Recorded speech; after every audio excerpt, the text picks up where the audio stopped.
চন্দননগরে আজ বিসর্জনের শোভাযাত্রা। সকাল থেকে মণ্ডপে মণ্ডপে শুরু হয়ে গিয়েছে জগদ্ধাত্রী বরণ আর সিঁদুর খেলা।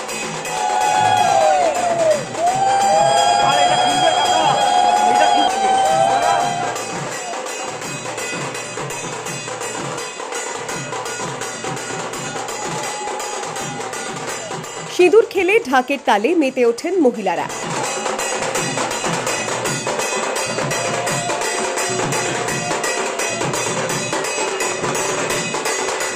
আমার তো খুব ভালো লাগছে। আমার এটা প্রথম বছর, বিয়ের পর প্রথম আমি সিঁদুর খেলছি। খুব ভালো লাগছে, খুব আলাদা একটা অনুভূতি হয়েছে।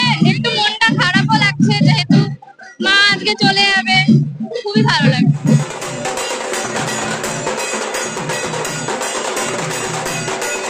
চন্দননগরের জগদ্ধাত্রী পুজোর শোভাযাত্রা শুরু হয়েছিল 70 বছর আগে। এবার 5 দিনের পুজো, তাই শোভাযাত্রা হবে আজ শনিবার। বিসর্জনের শোভাযাত্রা নিয়ে এবার একাধিক কড়া নির্দেশ দেওয়া হয়েছে। বাজানো যাবে না ডিজে বক্স। প্রতিমা নিরঞ্জনের সময় কোনো রকম আতশবাজিও পোড়ানো যাবে না। চন্দননগরে বিসর্জন দেখতে লক্ষ লক্ষ দর্শনার্থীর সমাগম হয়। তাদের কথা চিন্তা করে কড়া নিরাপত্তার ব্যবস্থা করেছে police. Bureau report, the world news.